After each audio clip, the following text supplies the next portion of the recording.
to another episode of SMEs in Virtualization and Cloud. I'm at Kong Yang on Twitter. And I am Virtual Todd on Twitter. Hello, Todd. Hey, Kong. Hey, long time no see. I know, it's been forever. Yes, we're still. Look at our shirts. Same clothes as last week. Yeah. Same background too. Yeah. Awesome. And along that ilk, we talked about acquisitions in the storage arena last time. And this week, let's talk about a lot of the claims that people are making. Storage performance claims. Exactly. Yeah. Because they use that as quote unquote value adds differentiators for customers to make decisions on, but there should be a caveat for buyers. You buyer beware for sure. Definitely. Well, this is true with all storage metrics or claims that you read. So there's always, I want to say always, there's usually truth to what they're saying from the perspective that they're saying it. And that's the trick is to really understand exactly what the claim is about. What was the test?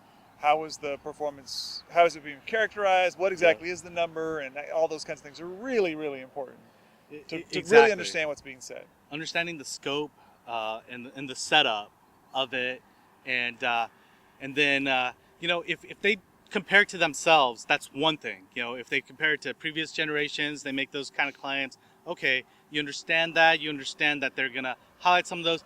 But when they do competitive claims, I think that's when a lot of the vitriol seeps out of the competitors and whatnot. When they start to pull in competitors into these statements and so forth, sometimes they're comparing apples to oranges.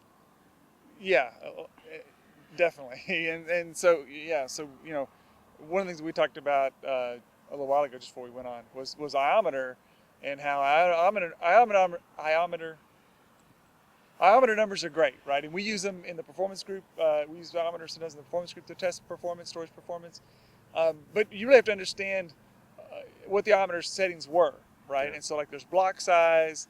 Was it random? Was it sequential? These will greatly change the number. Yeah, so while and all that. Yeah, so you may think it's a really, really great number, then you drill down and it was only 512 byte block size and it was all sequential and the actual file size that they used was really small. So it was all done in cache and it was all sequential, so big deal. Yeah. So all of those details are somewhat esoteric. If you're not, maybe into the performance world, it really makes sense to look at those. And if you don't understand it, maybe grab your closest performance friend and say, hey, what do you think about these tests? Exactly. And that leads into the other piece for self-awareness. You should be aware and be monitoring your own application profile, I/O profile for your applications, because that way you'll have a better understanding of mapping it to these what I like to call clean reports, right? Yeah. Because they're done in basically clean rooms. The setups are all controlled,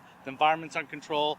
A lot of times it's the only thing that's running. They don't share the resources with other users and so forth. The cache is being entirely used for that test, right? Exactly. So it's when you see test results, it's always the best case scenario that you're seeing reported, unless you look at the details and the test was set up to not be that case. But usually when you see these high benchmark numbers, it's pretty specialized circumstances.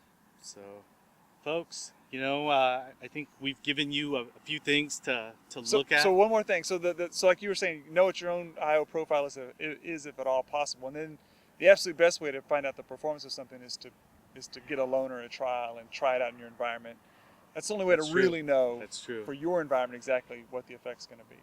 Yes, and be staunch on that, because companies want your business, customers. So if they're not willing to lend you equipment, go to another competitor, and you'll see how quickly they are willing to lend you and get you a piece of equipment. So that's coming from Kong the hammer. Inside style. He says use the hammer. Yes, you have leverage. You can utilize that leverage because you are a paying customer. Yeah. So let us know what you think. If you agree, disagree, whatnot. We'll see you guys next week. Take care, folks. Yeah, thanks.